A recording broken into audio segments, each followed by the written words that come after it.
Another year has come and gone, and during those 12 months, we've received a slew of video games across every platform known to man. Wii U, Xbox One, PS4, 3DS, Steam, and Neo Geo. But since I'm a strict Nintendo channel on the Tube of You, I'm gonna sift through the flurry of titles that dropped onto the 3DS and Wii U during 2015. Today's video is going to be only Wii U games, while a separate video on the top 3DS games will go up at a later time. The past year has been hit and miss for the big N, especially as we moved into the tail end of it. There's been several amazing and standout games, several mediocre games, and even a few that were straight up poopy. Nevertheless, I'll be taking a look at the cream of the crop and trying my best to put them in order from least to greatest in accordance with my opinions. And I'm also not limiting this list to just Nintendo published games. They can be from independent studios or third parties as well. As long as I played the games and they came out on the Wii U in 2015, they are totally viable choices. As always, the games I choose reflect my personal tastes and opinions, so if I had to venture a guess, your list will more than likely be inconsistent with mine. But with that out of the way, let's get the show on the road, shall we? Number 5. This spot was a tough one for me to fill. I couldn't figure out whether to choose Kirby and the Rainbow Curse or Fast Racing Neo. I decided to go with the super tough Pink Puff's latest adventure and nominate Fast Racing Neo as an honorable mention, because it's a fantastic game as well. Seriously, if you want a game that plays like F-Zero, go get Fast Racing Neo. You won't be disappointed. Rainbow Curse, on the other hand, is a game that I kind of feel has been forgotten this year. There's been a ton of hubbub for Splatoon and Mario Maker, but poor Rainbow Curse is sitting on the sidelines fading into obscurity. But you know what, as a budget Wii U game, I think the little pink dude deserves some love. Outside of repetitive boss fights, Rainbow Curse was a solid game that really took advantage of the Wii U gamepad with you scribbling lines like a madman to keep that Kirby baller rolling. And how could you forget that the entirety of the game is made out of clay? Nintendo really knocked it out of the park this year with their art direction, and Rainbow Curse was no exception. I'm usually not a big fan of Kirby games because of their easy nature, but Rainbow Curse made a bigger punch in the difficulty department. Plus, tacked onto the game oozing an overwhelming amount of charm, Kirby and the Rainbow Curse is one unique Wii U title. Number 4.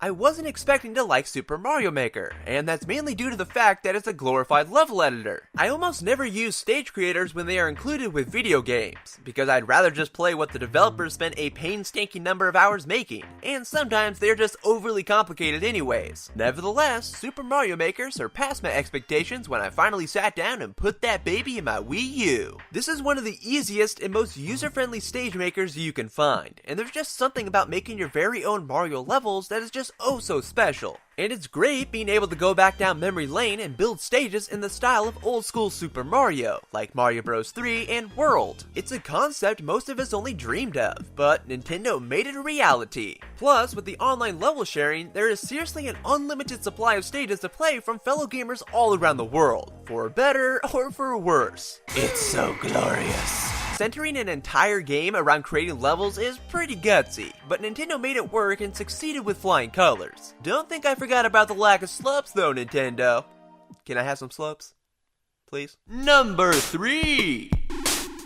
The surprise hit of the year that took the world by storm with its inky domination is definitely deserving of a spot in my top 5. Nintendo branched out with a new IP and created something super unique to counteract the plethora of cut-and-paste military shooters. And they did something they've almost never done before, which is create an online multiplayer-centric game. Who would have thought that spraying ink everywhere would be this satisfying? But Nintendo managed to do it somehow. The gameplay is so simple, yet so complex at the same time. The never-ending stampede of clothing and weapons offers up so many ways to customize your playstyle, it is not even funny. And because of that, it opens up plenty of strategies to keep the gameplay fresh. I just wish I could actually still play Splatoon. I have yet to experience most of the new content after the big update hit, because I am unable to with my super high-speed internet connection of 0.85 down. I get booted out of every single match. Yay me! But you know what? Splatoon was already full of squidtastic wonder during the period of time I got to play it, and now that Nintendo's added so much sneaking free DLC, it's no doubt 100 times better. Don't be a kid, be a squid and get some of that Splatoon in your life. It's good stuff.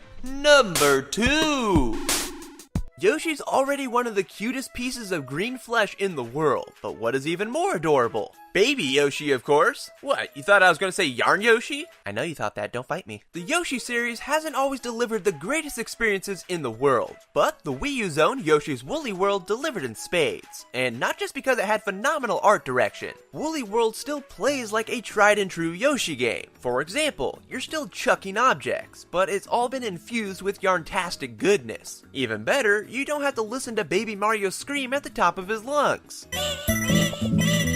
The stages are also more dynamic than ever before, with the ability to now unravel the environments, which adds to the enormous amount of exploration. The heavy focus on snooping around is really what makes Woolly World such a standout title. Every inch of these stages are littered with secrets and hidden areas, and the payoff for collecting everything is stellar, with you unlocking new stages and a plentiful amount of new costumes or patterns for the Yoshinator to wear. It also helps that during the long time spent exploring, you'll be accompanied by an awesome and rich soundtrack that kisses that darn kazoo goodbye. For all those completionists out there, Yoshi's Woolly World is the game for you.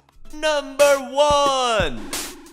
Yes, my number 1 pick for 2015 is Animal Crossing Amiibo Festival. Nah, who am I kidding? Xenoblade Chronicles X is a game that should have been nominated at the Game Awards for 2015. But considering the game wasn't out when the Game Awards aired, it unfortunately didn't get the chance. While not as strong in the story department when compared to the original Xenoblade, Chronicles X takes every other mechanic from that game and expands upon it, creating one of the biggest worlds I've ever seen in a video game. The scope and density of the planet Mira is mind-boggling, with every nook and cranny filled with something to explore. And it gets even crazier once you hop into one of those handy-dandy skells and take to the skies. The battle system is also better than ever before, intertwining both melee and ranged attacks in a complex real-time system that is both fast-paced and ever-changing. While not perfect, Monolith Soft created an overall fantastic game that mashes together a breathtaking and solid world and a deep and engaging battle system. Chronicles X is a Wii U game you won't want to miss, especially if you're a hungry RPG lover. I feel it's totally deserving of the number 1 spot on my list of best Wii U games for 2015,